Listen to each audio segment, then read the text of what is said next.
Andy Patton here. Today is a special Christmas edition of AndyLocks where I grade listener-submitted hot takes in the first two segments. Then in segment 3, I'm making 3 Christmas wishes to Santa Claus, all for our Zags, all right here, of course, on the Locked On Zags podcast. Don't go away.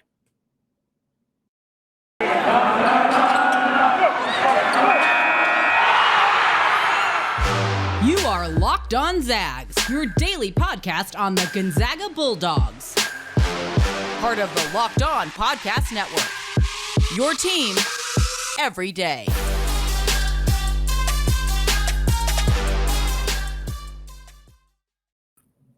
What is going on, y'all? Welcome to the Locked On Zags podcast, part of the Locked On Podcast Network.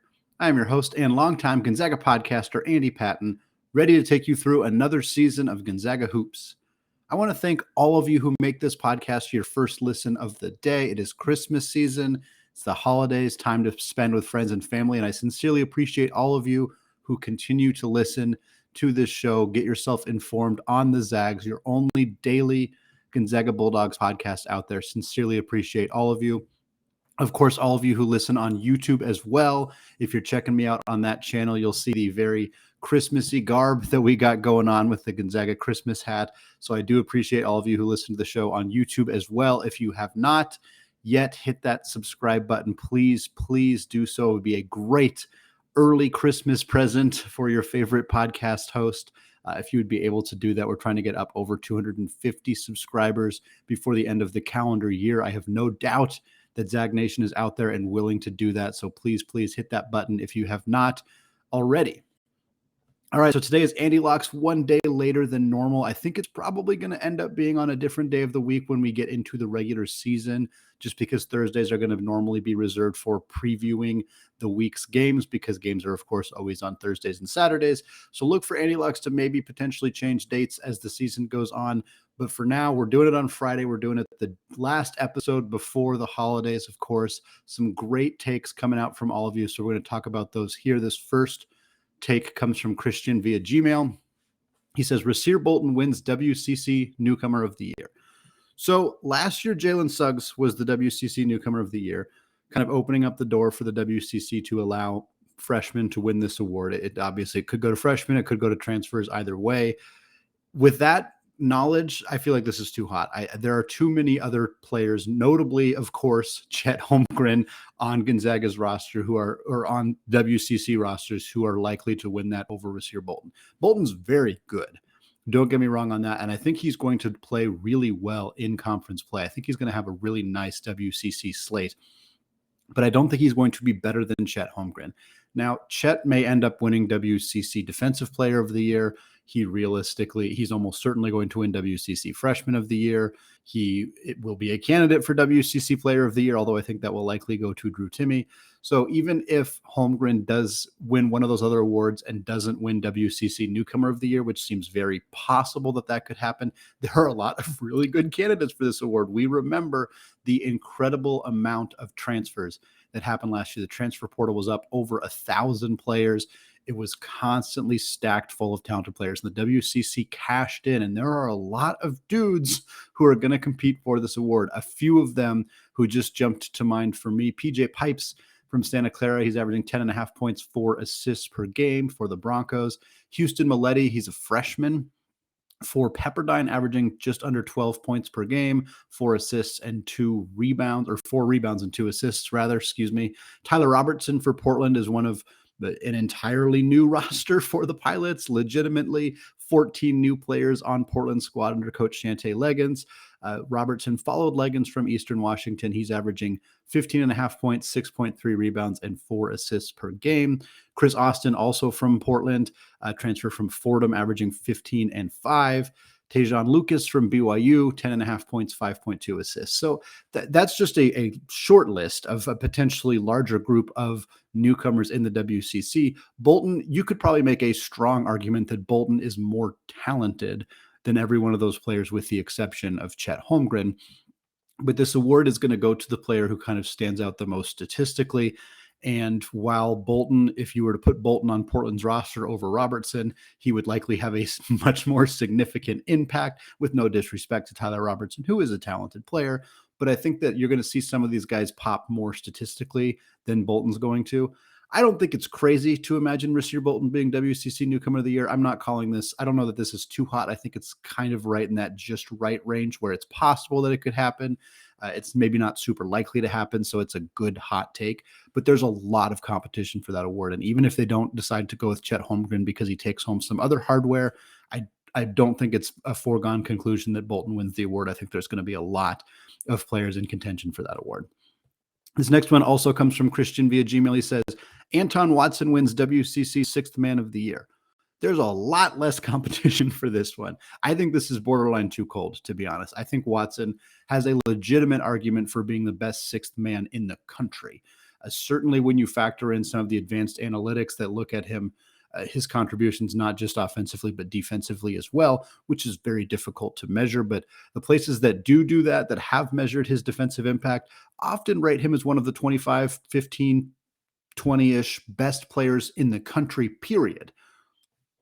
Hard to argue that if he's one of the 25 best players in the country, he's probably the best sixth man in the WCC. Now, how the award voters, kind of rank some of that stuff remains to be seen. Obviously, there are probably going to be some other players on other rosters who stand out and maybe average more points per game than Watson. I don't think he'll be the leading sixth man in terms of points per game, but in terms of his overall impact on the team, his rebounding, his passing, his efficient scoring, and then, of course, his defense. He's elite in the trap. We talked all about Anton Watson in the most recent episode. If you have not checked it out, it's sitting there waiting for you in your feed. It talks about his NBA potential.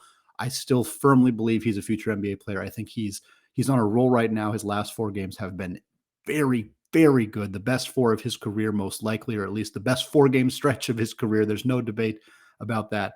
And if he continues playing that well, or at least close to that well through conference play, I'm not sure there's going to be any debate at all at the end of the year that Watson is the WCC Sixth Man of the Year. All right, this next one comes from Jacob Quarter 2 on Twitter. He says, Ben Gregg will be the next Killian Tillie and Caden Perry the next Brandon Clarke. So yeah, both of these takes have been around for a while. Obviously, Perry was being compared to Clarke when he was a junior in high school, as soon as he started getting interest from Gonzaga after he committed.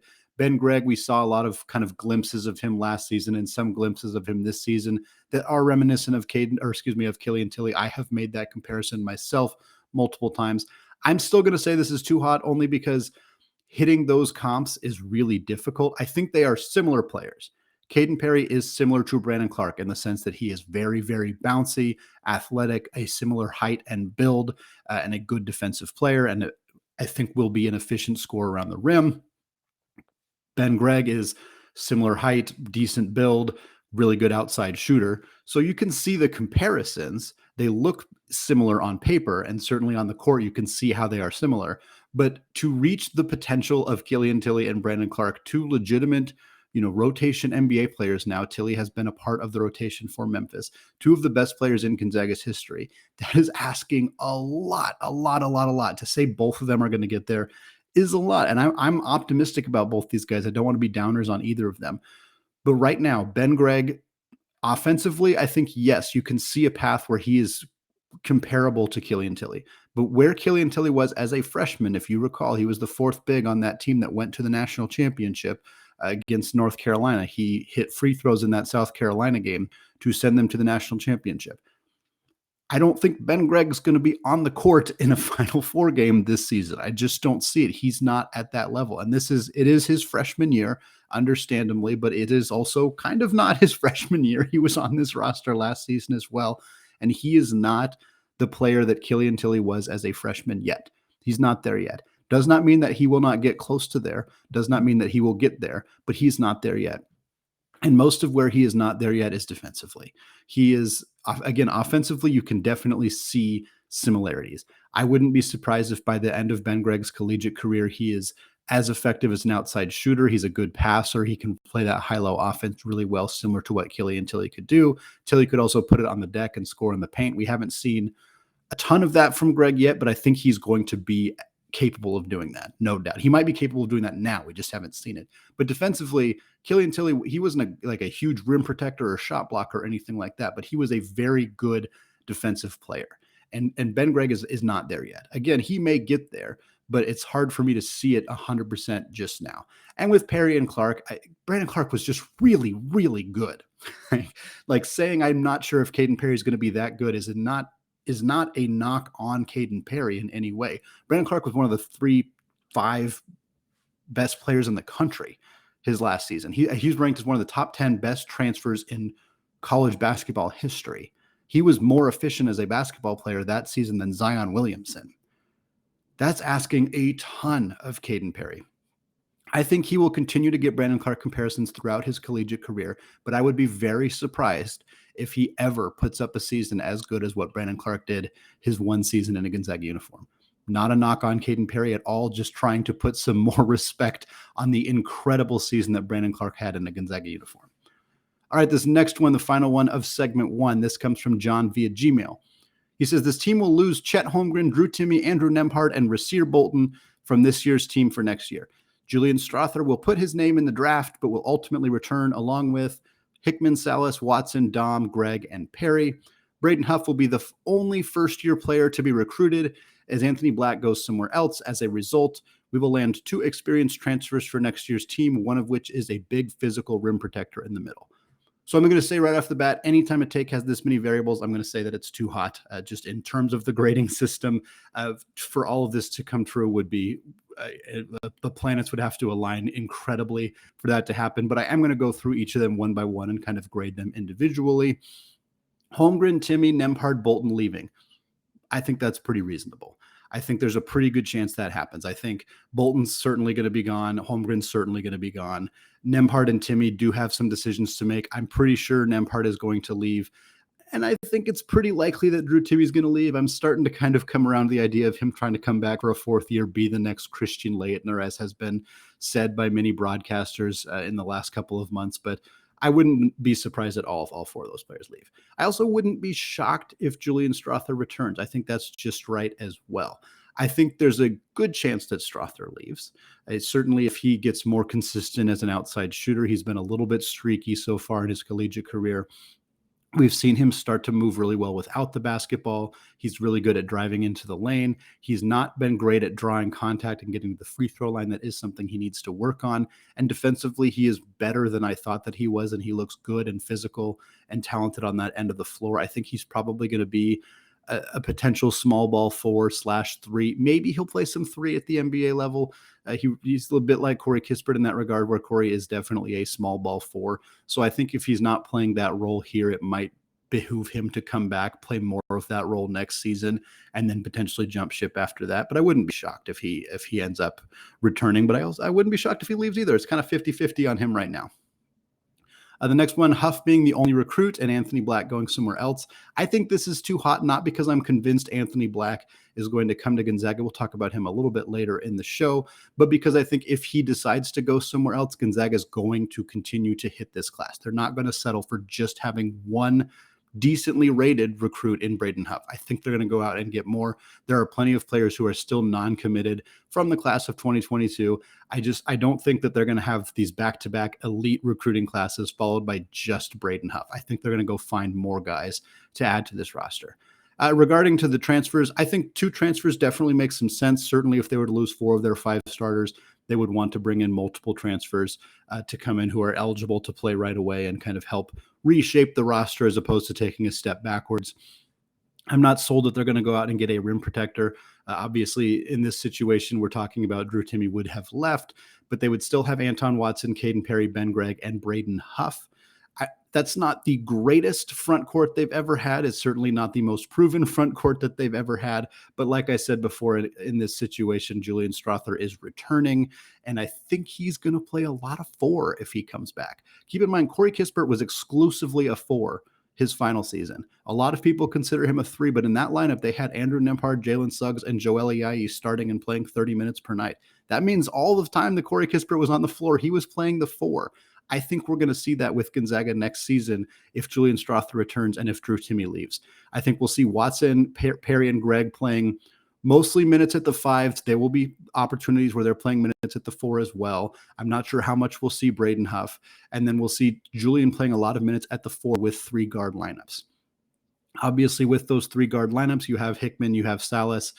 You're going to have a grad transfer or at least some level of a transfer. You're going to have Dom Harris in that mix as well. So I think that's kind of more what it's going to be looking like. I would be surprised if Gonzaga was aggressively pursuing a rim protector on the market. Caden Perry is a player they hope can step into that role. Anton Watson's not really a rim protector, but he certainly can do it.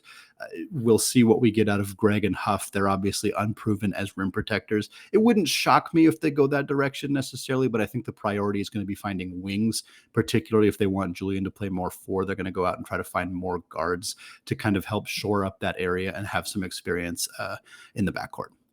All right, segment 1 done. Segment 2, we're going to do more listener-submitted hot takes. Before we get there, though, let's talk about BetOnline. BetOnline is back and better than ever. BetOnline has a new web interface for the start of the NBA and college basketball seasons and features more props, odds, and lines than ever before. BetOnline remains your number one spot for all of the basketball and football action this season. Head to our new updated desktop or mobile website to sign up today and receive your 50% welcome bonus on your first deposit. Just use our promo code LOCKEDON to receive your bonus. From basketball, football, NHL, boxing, and UFC, right to your favorite Vegas casino games. Don't wait to take advantage of all the amazing offers available for the 2021 season. BetOnline is the fastest and easiest way to bet on all of your favorite sports.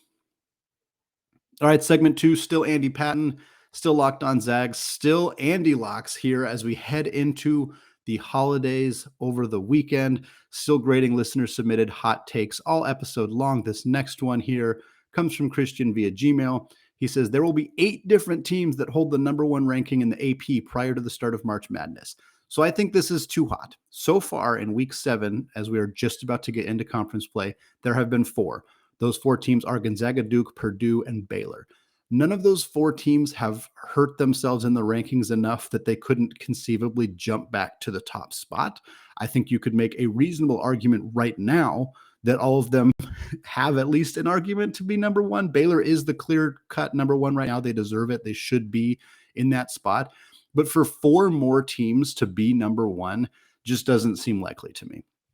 Because that would basically mean all 4 of these teams have to lose probably multiple games. All 4 of these teams would have to lose multiple games, and then the other teams that take over would also have to continue to lose. This has been a wonky season, but I think we have a pretty clear 4 established teams here. I don't think these teams are going anywhere, and I think there's a chance we see all of them end up back in the number 1 spot at some point this season. That wouldn't shock me. I think it's very possible Gonzaga, especially after beating Tech, does end up being in the number 1 spot again at some point this year, but I don't think 4 more teams are going to do it.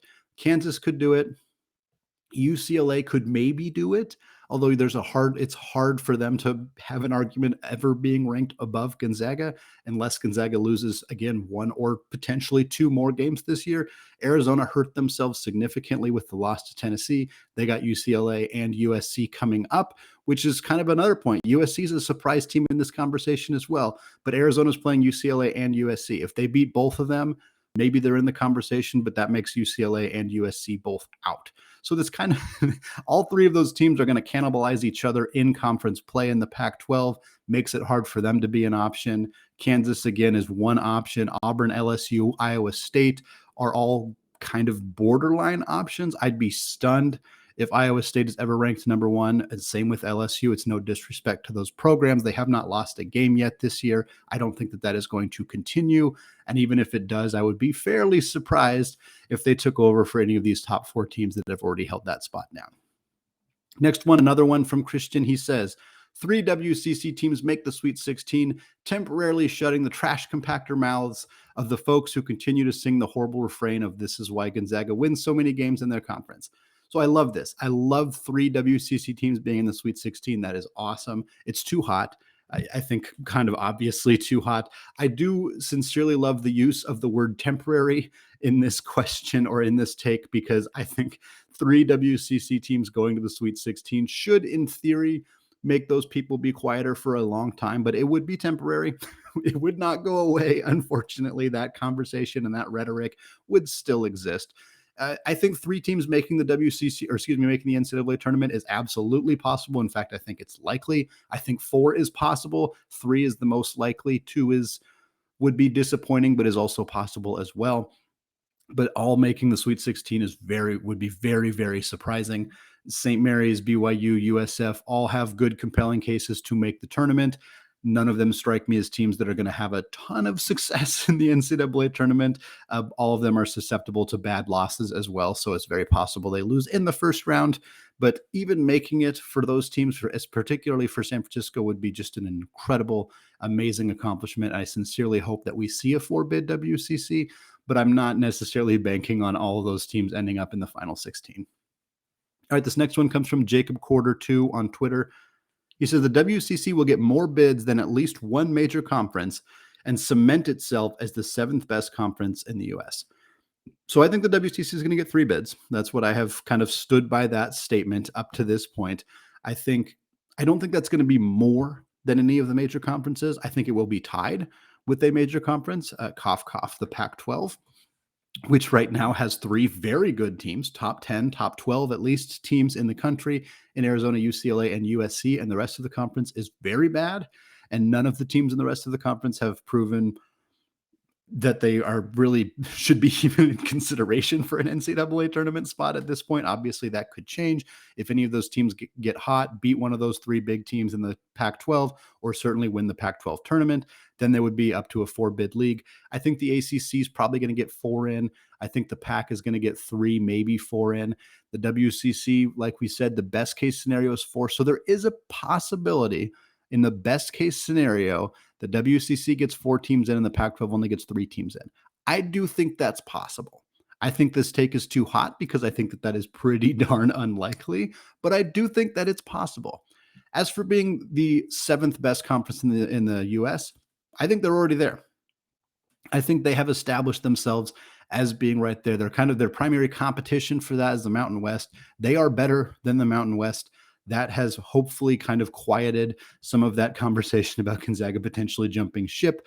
But I do think they are the 7th best team, I think, or 7th best conference, excuse me. I think getting 3 teams or 4 teams into the NCAA tournament or getting more teams into the tournament than a power conference would definitely cement that. So I do agree with that sentiment, but I think that they're already there. This next one comes from Dave via Santa Barbara. He says, my hot take is due to COVID-19 and specifically the Omicron variant. March Madness will once again be played without fans. Sorry for the negative take. I'm usually super positive. Yeah, so I think this is just right. I think it could happen, unfortunately, but I think the NCAA is going to do whatever they can to prevent this from being the situation that we run into. They want fans in the arena. Fans want to be in the arena. Players and coaches and broadcasters and everybody else wants, and sponsors certainly, they want fans in the arena. Nobody doesn't want fans in the arena. I think I don't think that's a controversial statement. I think that's pretty clearly the situation. I think the NCAA would be more likely to put in mandates that you have to provide proof of vaccination in order to attend the games. They may already have that. Certainly a lot of arenas and states have those laws in place already. So I think that's likely going to be the situation. By the time March rolls around, I'm not sure if it will have been long enough for them to put in mandatory booster shots. I don't know if we're going to get to the point where we do make booster shots mandatory. I'm not sure if that's going to happen. I think that's possible as well, potentially. I'd be fairly surprised if they just shut down fans going at all. I think that would be perhaps an overreaction, or at least a surprising reaction to this, considering how hard they've worked to try to prevent that from being the case. But I do think it's possible. All right, this last one here in segment 2 comes from Jacob Quarter 2 on Twitter. He says, the top 3 Christmas movies in no particular order: White Christmas, National Lampoon's Christmas, and A Christmas Story. He says Home Alone and Tim Allen's Santa Claus are very overrated, and Arthur Christmas is underrated. So we're going to take these one by one. White Christmas, love Bing. Go Zags, of course, love Bing Crosby. Find the movie boring, so not sure that I think it's a top 3 Christmas movie there. National Lampoon's definitely fine with it being in the top 3. It's a classic, very, very well-known Christmas movie. I don't think it's in my top 3, but I also will admit that I haven't seen it as often as a lot of other people who I think watch it every single year. Probably need to rewatch it to make a fair assessment there. Christmas Story, yep, I think it's an absolute classic. I know some people don't like it, and I can understand kind of why, but I grew up with it. I've always enjoyed it. I find it very entertaining, so I would definitely have that in my top 3. Home Alone probably is overrated. I'll give you that. I don't know about very overrated, but I still think it's a good movie. It's a good, Joe Pesci's great. Macaulay Culkin kills it in that movie. We all love Moira Rose from Schitt's Creek, Catherine O'Hara, who of course is the mom in that movie. So I think it's maybe a little overrated, but I don't think that it's that overrated. Santa Claus, I can't agree there. I love the Santa Claus. It's a great Christmas movie. It's cheesy, but it's a Christmas movie. They're always cheesy. So no, I can't agree there. I don't think that it's overrated. And I haven't seen Arthur Christmas, so I cannot give an opinion on that one. I will attempt to watch it. I have a long list of Christmas movies that I have not seen, so I will put that one towards the top of the list and see if I can crank it out before the actual holiday. All right, that is actually a great segue into segment 3, because in segment 3, Santa Claus is coming to town. I'm going to touch on my Gonzaga wish list, 3 things that I want from Santa for the Zags, all coming up in the 3rd segment. Before we get there, though, let's talk about Built Bar. Built Bar is the best tasting protein bar ever, plain and simple. It's a protein bar that tastes like a candy bar. Built Bar has 9 delicious flavors, including some all-time favorites like raspberry, mint brownie, peanut butter brownie, coconut, and my personal favorite, salted caramel. Of course, Built Bar is not only great tasting, they are healthy too. Most Built Bar flavors have 17 grams of protein, 130 calories, and only 4 grams of sugar. 9 amazing flavors, all tasty and all healthy. Go to BuiltBar.com now and use promo code LOCKED15, and you'll get 15% off your first order. That is BuiltBar.com, promo code LOCKED15 for 15% off your first order. All right, segment 3, still Andy Patton, still Locked On Zags, and we're pivoting away from AndyLocks for this week and instead focusing on the upcoming holiday. Like I said, Santa Claus is coming to town, and in this segment, I want to discuss my wish list for the Zags, what I would wish for had I had the ability to do so. I didn't want this to become a segment about like picking out flaws on certain Gonzaga players and just saying, well, what if we added a 3-point shot for Drew Timme? Or what if we added this for this? But that's just not fun. I don't want to be nitpicky. We know some of the flaws that each individual player has. And I don't think that the last segment I do before we go into a holiday that's supposed to be about love and spending time with your family and friends should be me nitpicking the players on our roster. That just doesn't seem like a whole lot of fun, does it? So instead, I've kind of picked more overarching things that I want for Gonzaga in general. The first one is the number 1 overall pick. I want Chet Holmgren to be the first number 1 pick in Gonzaga school history. Right now, the top player selected in the NBA draft from Gonzaga is Adam Morrison, who went 3rd overall in the 2006 NBA draft. There was hope that Jalen Suggs would at least tie that, although it was kind of expected that the best he would do is 3rd behind Cade Cunningham and Evan Mobley. He, of course, ended up falling all the way to 6th, which was quite surprising at the time. And he's injured right now, so he hasn't quite lived up to those expectations. I think he's going to be a very, very good NBA player. But right now, Chet Holmgren is Gonzaga's best chance at being the legitimate first overall player selected. He has some competition. Paolo Banchero, Jalen Ivey from Purdue are 2 really, really good players. Both of them have legitimate arguments for number 1 or at least being top 3 picks. But right now, I think Chet, in my mind, is the front runner. If I was making a mock draft, and admittedly, I have not watched as much of Ivey and Banchero as I have of Holmgren. I think that's to be expected from somebody who covers Gonzaga on a daily basis. But I have watched both of these players. I do think they're fantastic. I think I'd lean Chet. I do think that for Chet to secure the number 1 spot, he needs to prove that outside shooting is legit. We've seen him turn it on the last few games, notably the last game against Northern Arizona, where he hit not only transition threes, but he hit threes in the half court. That's something he had not been doing up until this point. He'd been hitting his transition threes extremely well, but really struggling in half court threes. It was a small sample size, so it's hard to glean too much information from that. But I know scouts want to make sure he can actually knock down threes in a half court set, because if he can't, that's a pretty significant downside to his potential NBA career. So if he continues to shoot well at 35, 37, 40% on 3-pointers for the rest of the season, I'm not going to say that that'll solidify it necessarily, because Banchero and Ivy are going to continue to be in that conversation, probably all the way up until draft day. But I do think that that probably gives Chet an advantage that makes him at least the clear front runner. Right now, I think players are competing to unseat Banchero as the general consensus number one overall pick.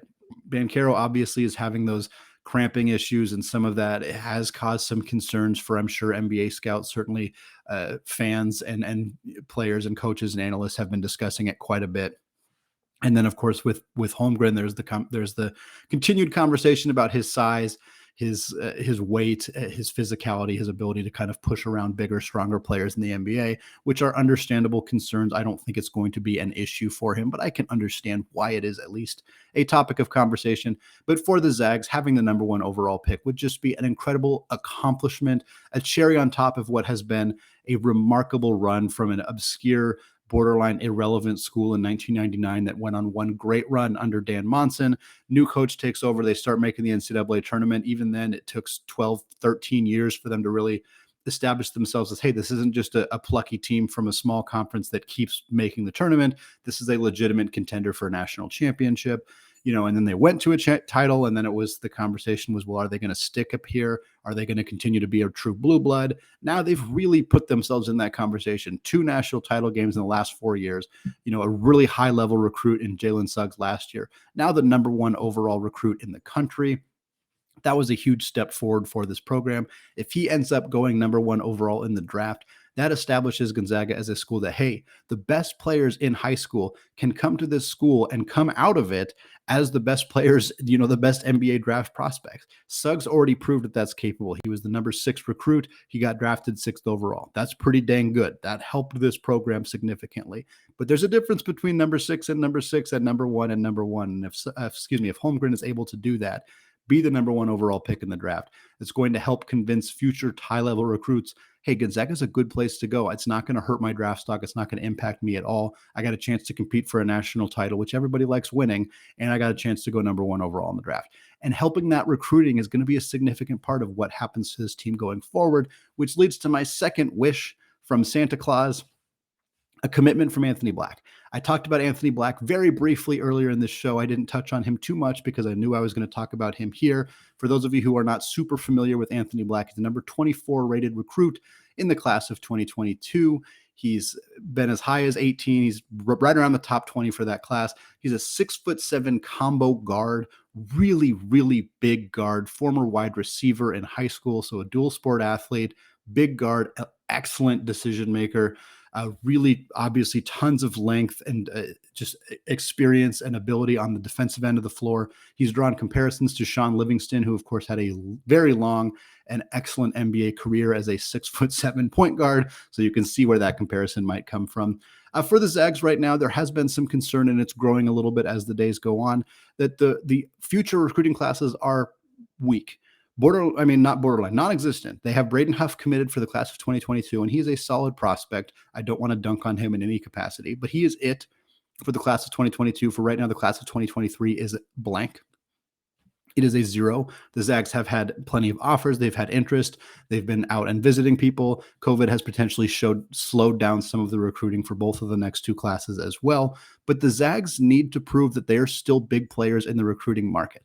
Tommy Lloyd, most of his recruiting was international. So I don't know that the loss of Lloyd is the reason that Gonzaga's domestic recruiting these upcoming 2 seasons has slowed down. I'm not exactly sure the reason why they haven't had a ton of interest for these next 2 seasons. Maybe they're just unsure what their roster is going to look like, but I think it's pretty clear they're going to lose multiple players from this year's roster going into next season, and they're going to need to replenish them somehow. Transfer market's going to be very lucrative. Again, they're going to get some great players from there.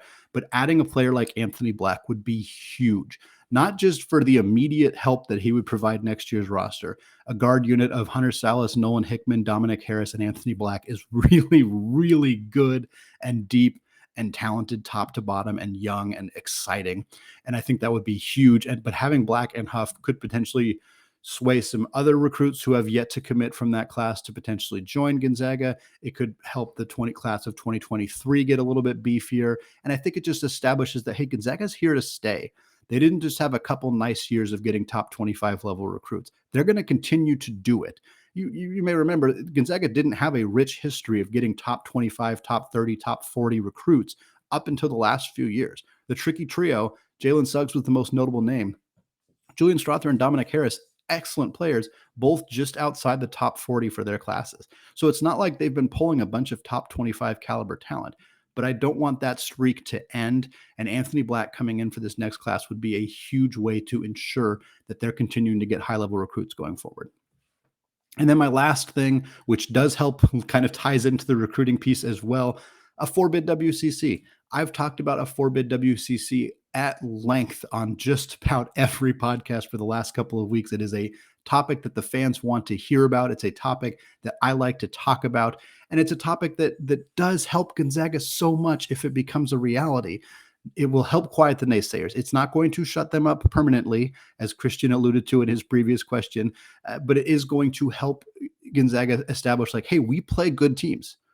We do. We play good teams. We play teams that are capable of making the NCAA tournament as at-large teams, and not just one per year-ish, maybe two if we're lucky. 3 teams from this conference are going to the NCAA tournament, and the other teams in the conference, the Santa Claras and the LMUs of the world, are not as bad as people think. And I think it would be fun to just be able to prove that, at least for this season. It also helps solidify the Zags' decision to stay in the WCC. They had the opportunity to bounce to the Mountain West. They did not do it, partly because the WCC offered them a lot of concessions that helped Gonzaga. They have a bigger piece of the pie when it comes to revenue from the NCAA tournament. They were able to get 2 of the games wiped off their schedule. The WCC accommodated them pretty significantly. And now they're not only accommodating them, but they're turning around and saying, hey, look, we're really trying to get these basketball programs to be in a spot where we can be competitive, not just, outside of Gonzaga. And they are doing that. And getting 4 teams in the NCAA tournament would be a perfect culmination of how hard this conference and the member schools have worked to be more nationally relevant from a basketball perspective. It would also put the Mountain West conversation to rest. The WCC is better than the Mountain West this year at basketball. That is universally true. There is really no debate there. There's a pretty strong argument that the WCC has been better than the Mountain West for the last 5 years as well, though a lot of people are unwilling to admit that. If you look at some of the numbers, it's pretty evident that the WCC is a stronger conference. A 4-bid WCC would also be incredible news for the University of San Francisco and Todd Golden, who is a fantastic coach. It's a fantastic program. It's a program that has this incredibly rich history of basketball dating back to the 50s and 60s with Bill Russell. And now to be back relevant after years, decades of not being relevant in the college basketball greater landscape, to get back to that stage and be competing in the NCAA tournament would be so cool for them. It's huge for USF to continue to be relevant because BYU is bouncing. They're leaving the WCC. And so we don't want it to just be Gonzaga and St. Mary's again. That's not good news. That's regression in a pretty major way. So if USF can prove they can continue to be relevant year in and year out, and part of that is trying to convince Todd Golden to stay, and that's not going to be easy. If San Francisco makes the NCAA tournament this year, a lot of schools are going to come calling. A lot of schools. I could see Cal come calling. I could see UW come calling. I could see plenty of non-Pac-12 schools are going to come calling, and it's going to be tempting for him to leave. Hopefully they can convince him to stay. And hopefully the last point here is a 4-bid WCC allows the conference to be really aggressive when they're looking for a replacement for BYU. Grand Canyon's a school that gets tossed around a lot. I don't think that would be a bad ad. I also don't think it would be a great ad. They're not really a good fit in terms of just their school's so different than the rest of the schools in the WCC. Granted, that is also true of BYU. So that's, that argument can fall a little bit flat because of that. But I think there's an argument that they could go out and look for even bigger, more splashier schools. And if they put 4 schools in the tournament this year, that's going to help convince some of those schools to maybe jump ship and come over to the conference. All right. Merry Christmas to everybody out there. Happy holidays to all of you. Thank you so much for being a part of the Locked On Zags network. I really appreciate you listening to the show, watching the show on YouTube, interacting with me on social media. Seriously, it's one of the best parts of my day whenever I get a chance to talk to you all. So I really hope that we can continue that relationship into the new year, into the WCC conference. Of course, next week, we got Mailbag Monday coming. We're going to preview the start of the WCC season, all right here on the Locked On Zags podcast, available wherever you get podcasts and available on YouTube. Hit that subscribe button if you have not already. Finally, thank you for making this show your first listen of the day. Now is a great time to make your second listen of the day, the Locked On Bets podcast. Locked On Bets is your daily one-stop shop for all of your gambling needs. It is hosted by your boy Q with expert analysis and insight from Lee Sterling. Thank you all for listening. Merry Christmas and go Zags.